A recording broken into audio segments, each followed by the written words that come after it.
안녕하세요. 오늘은 바이블 아카데미 쉬운 네 번째 시간 사복음서 두 번째 시간 같이 보도록 하겠습니다.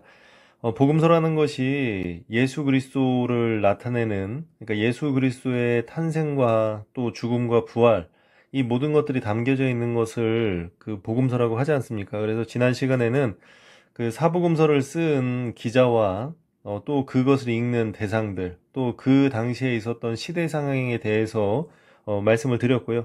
오늘은 이제 실제적으로 복음서의 주인공이신 예수님의 행적을 좀 이렇게 쫓아보는 그러한 시간을 가져보도록 하겠습니다. 먼저 이제 첫 번째로 예수님의 탄생에 대해서 좀 알아보는 시간을 갖도록 하겠습니다. 먼저 예수님의 탄생에 있어서 이 족보가 성경에 기록이 되어 있습니다. 이 족보는 이제 두 군데에 기록이 되어 있죠. 마태복음하고 누가복음 이 두 군데에 기록이 되어 있고요. 또 족보의 특징을 따져보면 마태복음은 아브라함부터 14대씩 이렇게 묶어져 있습니다. 그래서 왜 꼭 14대씩 묶었을까? 이제 이러한 의구심이 들죠.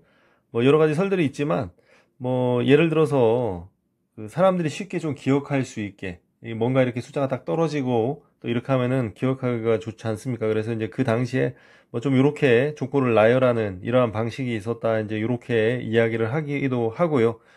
또 하나는 그 마태복음에 나오는 그 예수님의 족보 중에 가장 중요한 인물이 다윗 아닙니까? 그래서 다윗의 그 히브리어 알파벳 그 음가가 이제 DVD인데 이 히브리어는 독특하게 그 알파벳에 그 고유의 번호가 있습니다. 그러니까 숫자가 있다는 것이죠. 그래서 이제 D는 4, V는 6, D는 4 이렇게 더하면 이제 14가 되겠죠. 그래서 이게 다윗의 이제 그 이름에 그 숫자를 합친 그 숫자대로 14대로 이렇게 끊어서 한다. 뭐 이제 이러한 얘기가 있습니다. 뭐가 정확한지는 잘 모르겠지만 어쨌든 그렇습니다.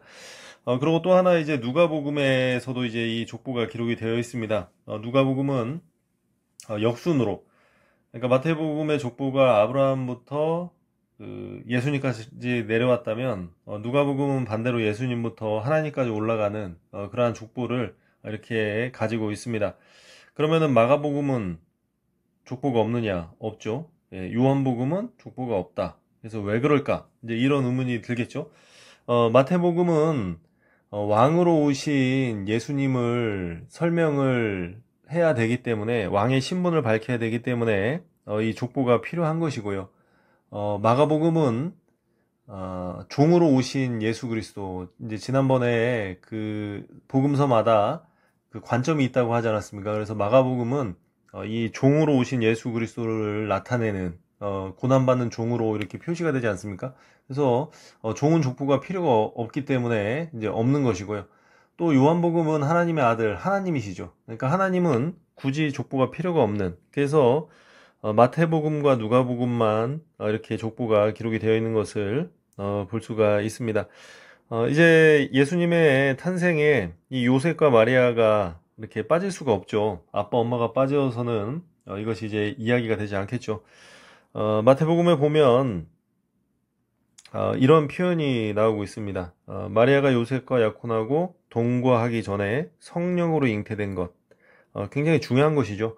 예수님은 생물학적인 어떠한 남녀의 결합에 의해서 탄생하신 분이 아니라 성령으로 잉태되셨죠.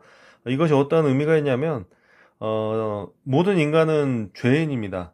부모의 죄가 유전이 되고 그러기 때문에 이 모든 인생은 죄가 있을 수밖에 없는 것이죠. 그런데 예수님은 죄가 있는 상태로 오시면 안 되지 않습니까? 그래서 성령으로 잉태된 그러한 상태로 이 땅에 태어나게 되신 것이죠. 그래서 이 성령으로 잉태됐다는 것은 굉장히 중요한 것이고요. 그래서 성경은 이 요셉과 마리아의 관계를 통하여서 예수님께서 성령으로 잉태되었다고 이렇게 이야기를 하고 있습니다. 그리고 예수님께서는 친히 이 아버지인 요셉에게 가서 그런 말씀을 하고 계시죠. 성령으로 된 것이다. 예, 이렇게 설명을 해주고 또 요셉도 그것을 수긍을 하고 그래서 예수님이 이제 요셉과 마리아 사이에서 이렇게 탄생을 하게 됩니다. 예수님의 탄생은 이 마태복음과 누가복음에 이렇게 기록이 되어 있는데요. 그 중에 이제 누가복음 2장 1절에 보면 그때 가이사 아구수도가 영을 내려 천하로 다 호적하게 하였으니 이제 이러한 표현이 있습니다. 그 당시에 이제 로마가 이스라엘을 지배하고 있지 않습니까? 근데 이제 나라를 지배하기 위해서는 세금을 걷어야 되지 않겠습니까? 그래서 이 세금을 많이 걷기 위해서 자신이 출생한 곳에 가서 이렇게 호적을 신고하도록 이렇게 되어 있습니다. 그러니까 아버지인 그 요셉의 그 주소에 가서 이제 호적을 해야 되는 것이죠. 근데 이것이 그냥 그 당시 어떤 시대 상황이 아니라 성경에서 예언된 베들레헴에서 메시아가 태어나는 그 과정이 완성이 되어지는 그러한 내용이라는 것이죠. 그래서 세상의 역사는 세상의 어떤 권력자가 이끌어가는 것 같지만 그 배후에는 항상 하나님께서 계시다는 것. 그래서 이제 저희들의 인생도 마찬가지겠죠. 저희들의 인생도 항상 하나님께서 이끌어가고 계시다는 이러한 믿음과 또 실제적으로 그런 것이기 때문에 그렇게 믿고 살아가는 은혜가 있어야 된다는 것이죠.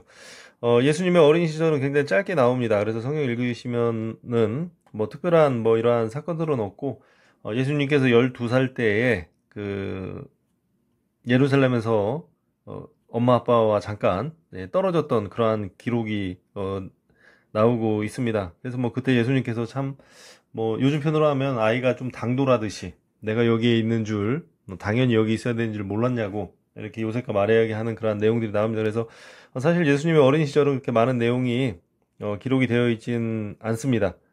그렇게 참고로 하시면 될 것 같고요.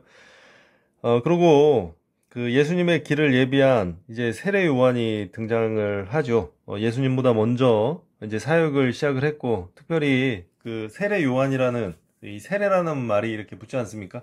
그러니까 이제 물로 세례를 베풀어서 죄를 사하게 하는, 그리고 이제 뒤에 오시는 예수님께서는 세례 요한이 물로 세례를 줬다면 이제 불로, 그러니까 실제적인 그 죄를 사하시는 그러한 역할을 감당을 하는 것이고, 그러한 길을 미리 예비한 것이 이제 세례 요한이라는 것이죠. 그리고 예수님께서 공생애를 시작하시기 전에 이제 금식을 하시고, 이제 광야에서 이제 시험을 받으시죠. 그러고 난 후에, 이제, 공생애가 이렇게 시작이 됩니다. 그래서 이제 요 내용들 이렇게 보면서 그 나오는 부분을 이렇게 좀 적어 놨습니다. 마태, 마가, 누가복음에 나오고 여기에 이제 아무것도 안 돼 있는 건 내복음서에 다 나온다는 것이죠. 그래서 세례 요한은 내복음서, 사복음서에 다 이렇게 등장을 한다. 이렇게 이해를 하시면 될 것 같습니다. 공생애 3년 이제 예수님께서 시작을 하시는데요. 그 공생애를 시작하면서 가장 먼저 한 것이 이제 제자들을 부르시는 이러한 사역을 감당을 하십니다.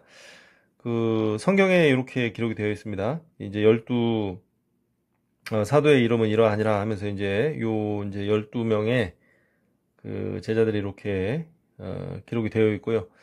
요 위에 건 뭐냐, 똑같은 12명인데 이거는 제가 어렸을 때 노래를 부르면서 외웠던 그런 기억이 나서 이렇게 적어놨습니다. 뭐 베드로, 안드레, 요한, 야고보, 마테, 시몬, 다데우와 바돌로메와 빌립과 도마와 알페와 아들 야고보, 예수님을 바른 가룟 유다라.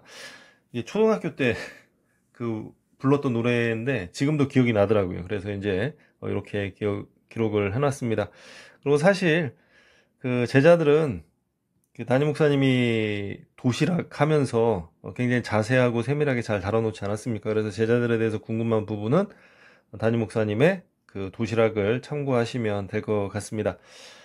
그리고 예수님의 이제 공생의 기간에 나오는 이제 여러 가지들이 이제 나옵니다.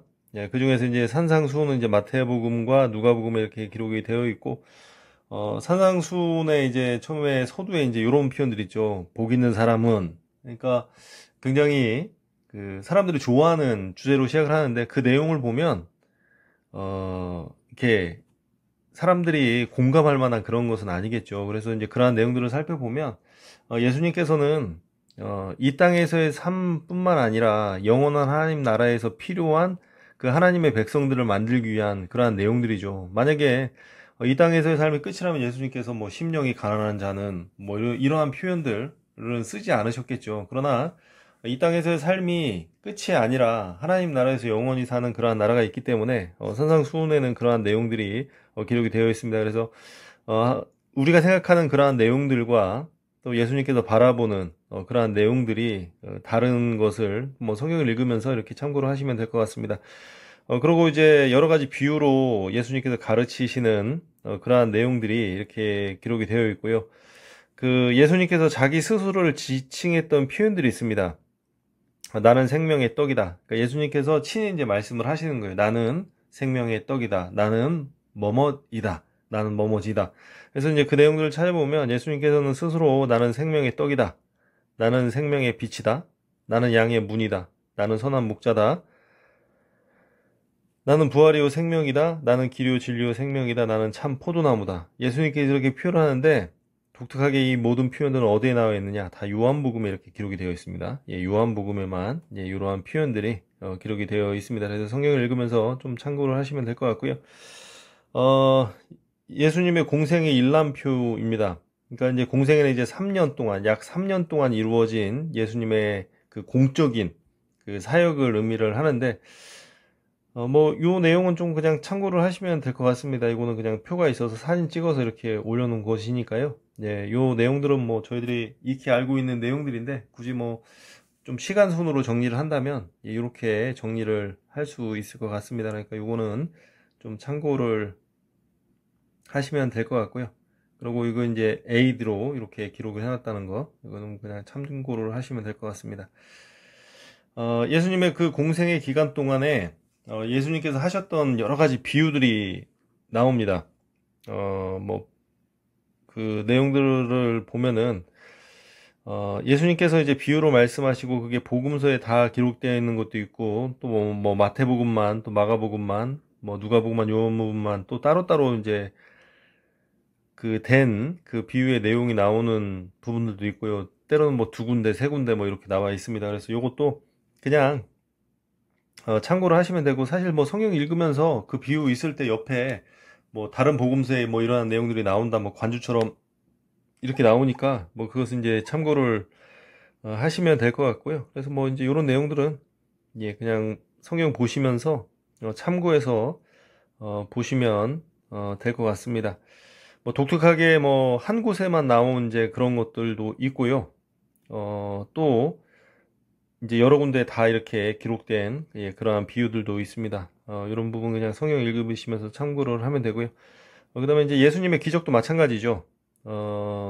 비유도 뭐 다 있는 데도 있고, 때로는 뭐 없는 데도 있고, 또 기적도 마찬가지입니다. 예, 모든 성경에 기록된 그러한 기적들도 있고, 또 그렇지 않은 이제 그러한 내용들도 있습니다. 뭐 요것도 이제 이렇게 표시를 해놨는데, 사실 이것도 뭐 성경 읽으면 그 옆에 있으니까 요 내용도 그냥 참고를 하시면 될 것 같습니다. 그래서 이제 뭐 요거를 다 살펴볼 수는 없고요. 요거는 그냥 성경 읽으시면서 하면 되는데, 저희 그냥 이런 생각이 같습니다. 예수님께서 굉장히 많은 비유로 말씀을 하셨어요. 그리고 예수님께서 많은 기적을, 예, 여러 가지 뭐 각종 어떤 질병, 어떤 이런 많은 기적을 행하십니다. 그래서 이 비유와 이 치유를 보면서 좀 요것만 기억을 하셨으면 좋겠습니다. 비유는 쉽게 설명하는 거죠. 예, 쉽게. 예. 그러니까 어떤 비유를 들어서 이것은 이런 것이다 이렇게 할 때는 좀 쉽게 가르쳐 주고 싶은. 그러니까 예수님께서는 이 땅에 오셔서 가르치는 일을 하셨죠. 하나님이 어떠한 분인지, 또 본인이 어떠한 사역을 하는지, 또 신앙인답게 사는 것이 무엇인지. 그러니까 예수님께서는 이렇게 가르쳐 주고 싶은 이런 것이 많았고요. 하나는 또 치유입니다. 그러니까 하나님은 또 예수님은 인생들을 굉장히 불쌍히 여기셔서 예, 자비와 긍휼을 베푸시기 원합니다. 예. 그래서 그 삶의 사역 자체도 모든 여러 가지 기적들, 예, 이런 기적들을 통하여서 인생들을 회복시키시고 이러한 일들을 행하셨다는 것이죠. 그래서 이러한 비유와 치유를 보면서 뭐 하나하나 다 내용은 확인할 수 없지만 예수님께서 굉장히 사람에 대해서 관심을 가지시고 또 사랑하시고 또 그들에게 베푸시길 원하시는 그러한 내용들이 있었다는 것 이렇게 기억을 하시면 될 것 같습니다. 그리고 예수님께서 이제 공생의 기간 동안 사역했던 지역을 이렇게 하나 지도를 사진 찍어서 이렇게 올려놨습니다. 뭐 저희들이 잘 아는 사건도 있고 또 좀 이렇게 덜 이렇게 아는 예, 그러한 내용들도 이렇게 있습니다. 그래서 뭐 이렇게 살펴보시면 될 것 같고 뭐 예를 들어서 이렇게 뭐 변화산 사건이 있었던 그러한 장소 또 물로 포도주로 만드신 여긴 어디입니까? 가나의 혼인잔치죠. 뭐 이제 이런 부분도 있고 또 예수님 나사렛에서 유년 시절을 보내셨고요. 또 베다니에서 뭐 이러한 기적도 행하셨고 또 부활 후에 두 제자를 그 엠마오로 가는 그 제자를 만나셔서 그 하나님의 말씀 풀어줬을 때 그들의 마음이 뜨거워져서 다시 예루살렘으로 올라가는 뭐 이제 그러한 내용들 성경에 대해서 성경이 이렇게 있지 않습니까? 그래서 이제 이런 예수님이 사역했던 그러한 장소들을 좀 이렇게 놨습니다. 그래서 성경 읽으시면서 뭐 그 지역이 조금 궁금하시면 요 지도 참고하셔서 이렇게 보시면 될 것 같습니다. 또 하나 요건 이제 회당인데요.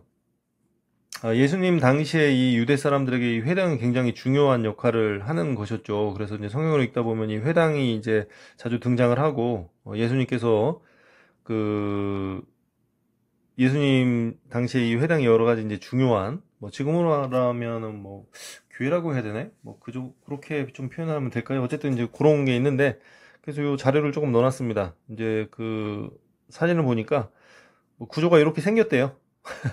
그러니까 뭐 구조가 이렇게 생겼으니까 아 회당이 뭐 이런 거구나 뭐 이제 이렇게 생각을 하면 되고요.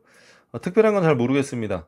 그 성전하고 좀 비슷한 그 내용으로 되어 있는 것 같아요. 그 샘이 있는 앞마당, 예, 여기서 이제 손과 발을 씻었다고 하면 그 성전 성막이나 이런 것들도 봤을 때 이제 그런 거하고 조금 비슷한 그러한 내용으로 이렇게 되어 있는 것 같습니다. 그래서 이제 요 내용은 좀 보시면서 그 회당에 있었던 이제 여러 직책들이 있더라고요. 회당장. 성경을 보면 이제 회당장이라는 사람들로 이제 등장을 하죠. 회당장은 뭐냐면 회당의 우두머리로 집회를 인도하고 회당 건물 유지, 또 보존 운영하며 책임지는.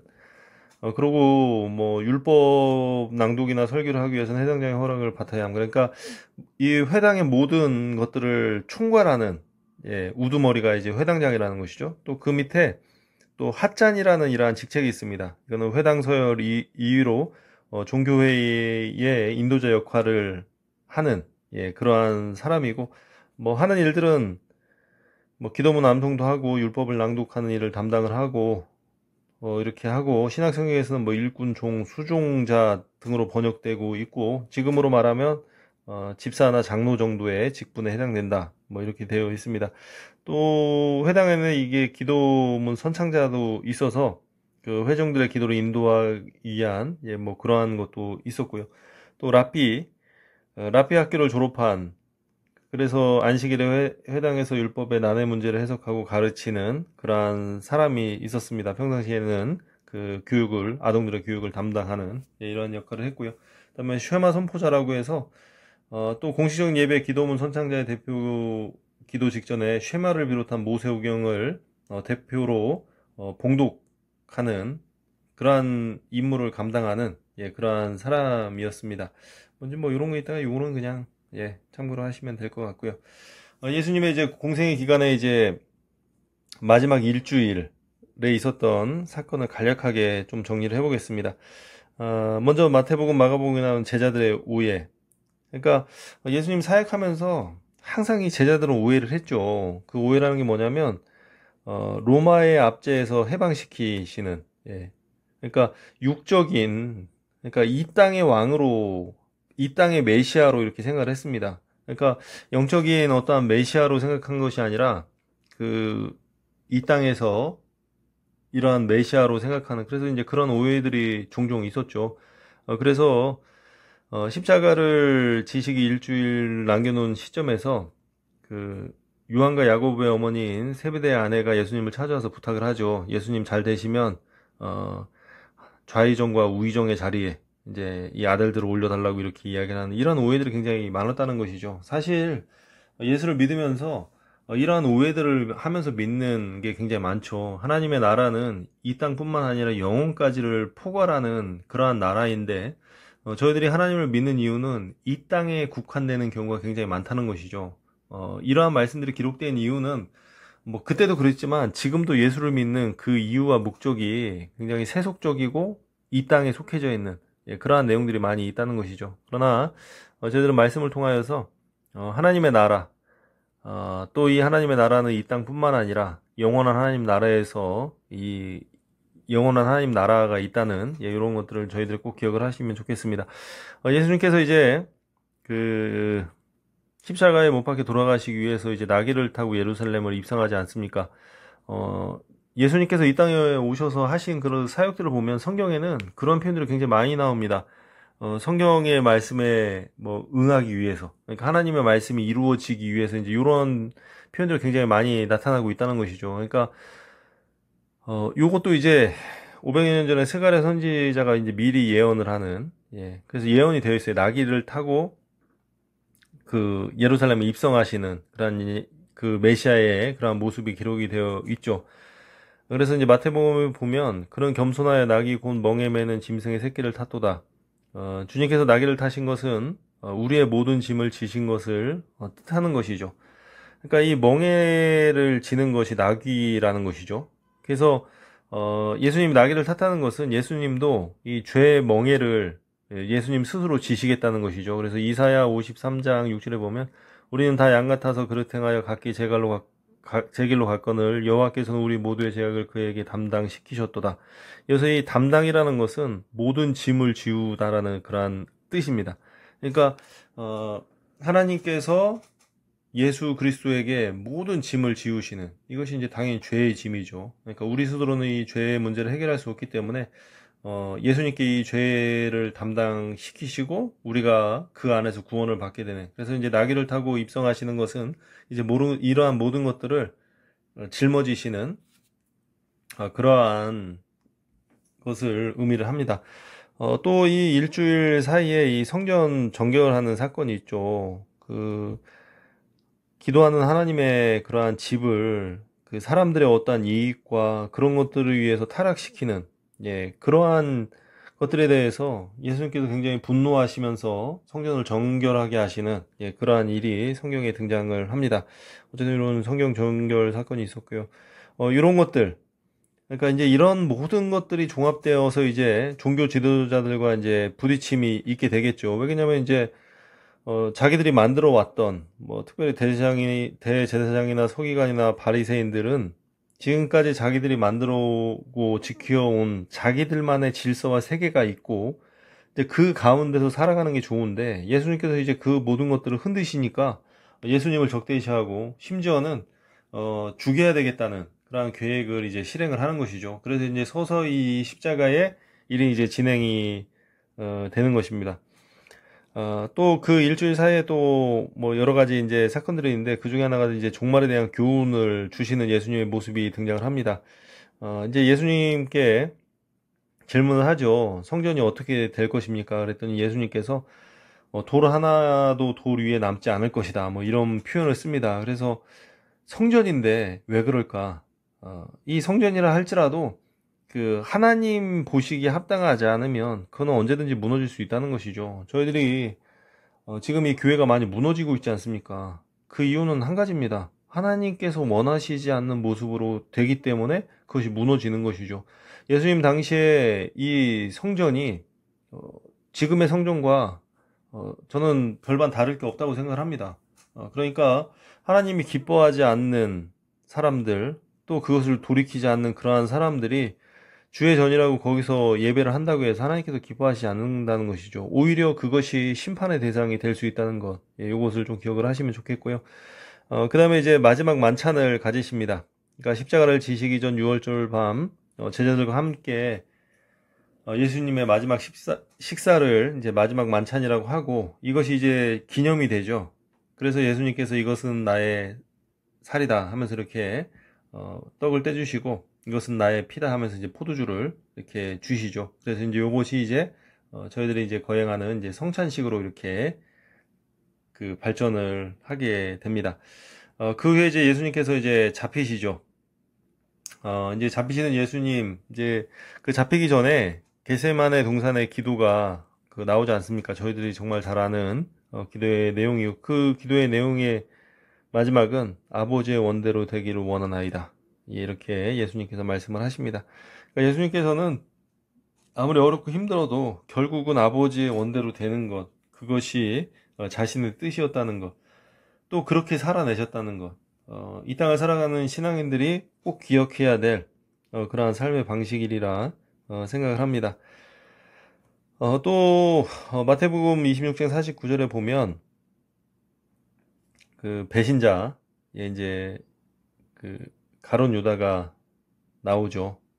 또 예수님을 잡으러 왔던 사람들 중에 그 대제사장의 종 말고가 이렇게 나오죠. 그 성질 급한 베드로가 그 귀를 떨어뜨리는데 예수님을 잡으러 온 그 사람까지도 예수님께서 그 말고에 떨어진 귀를 이렇게 고쳐주시는, 참 이런 걸 보면 참 어렵습니다. 예수 믿고 산다는 게, 예수 믿는다는 게 예수님처럼 살기를 원하는 사람들.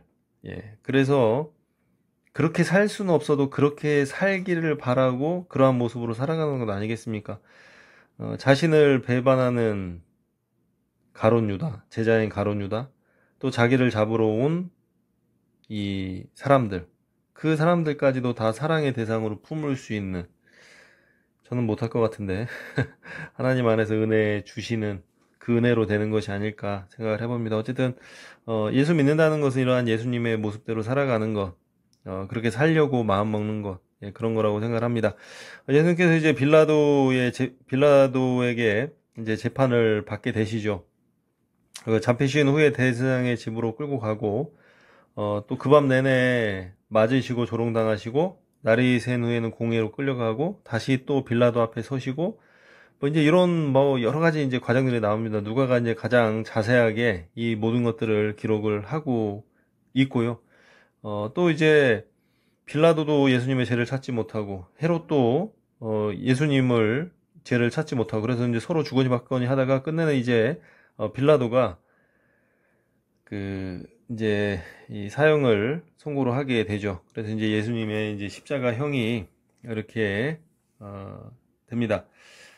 이제 마지막으로 이제 십자가의 승리와 이제 부활이 남아 있는데요. 그 예수님께서 이제 십자가를 지시는 그 내용들을 보면 유대인의 최고 의결 기관인 사내들이는 유대 백성들에 관한 종교 또는 민사에 관련된 사건들은 자치적으로 판단을 할 수가 있습니다. 근데 사형은 마음대로 할 수 없는 것이죠. 그래서 이제 주거니 받거니 하다가 이제 본디오 빌라도가 이제 이것을 이제 결정을 하게 되는 것이고요. 그래서 그 예수님께서 이제 정오가 되기 전에 그 사형 선고를 받으시고 십자가형에 처하시게 됩니다. 그래서 시간으로 보면 오전 9시부터 오후 3시, 그러니까 이제 6시간이죠. 예, 6시간에 이제 그렇게 되어 있고요. 그거는 이제 표를 하나 더 밑에 넣어놨습니다. 그 6시간에 있었던 그러한 행적들을 이렇게 적어놨으니까요. 좀 참고를 하시면 될 것 같고요.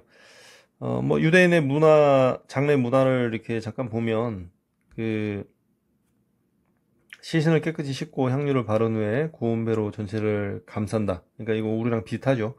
그리고 매장은 보통 땅속이나 동굴, 돌 무덤, 예수님은 자연구를 이용한 것이 아니라 인공 돌 무덤. 이건 이제 그 당시 이제 부자들이 그 가족을 위해서 만들었던 것인데 이 아르메다의 유삽이라는 사람이 예수님을 장례 치르기 위해서 자기 자신이 이제 준비해놨던 이제 그런 것들을 예수님을 위해서 그 내놓는 예, 그러한 일이 있었죠. 예, 뭐 이제 성경 읽으면 그대로 나와 있고요.